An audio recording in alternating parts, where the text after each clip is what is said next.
শোনো, আমি যেটা বলছি সবাই চুপ করো।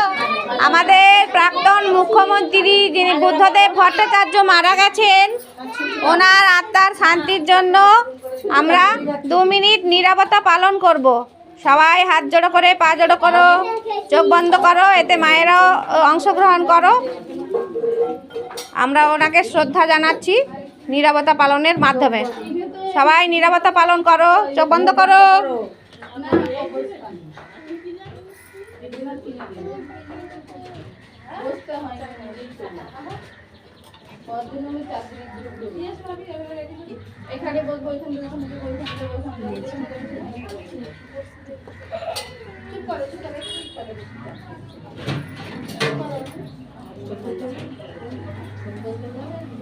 নীরবতা পালন হচ্ছে, চুপ করো না সবাই।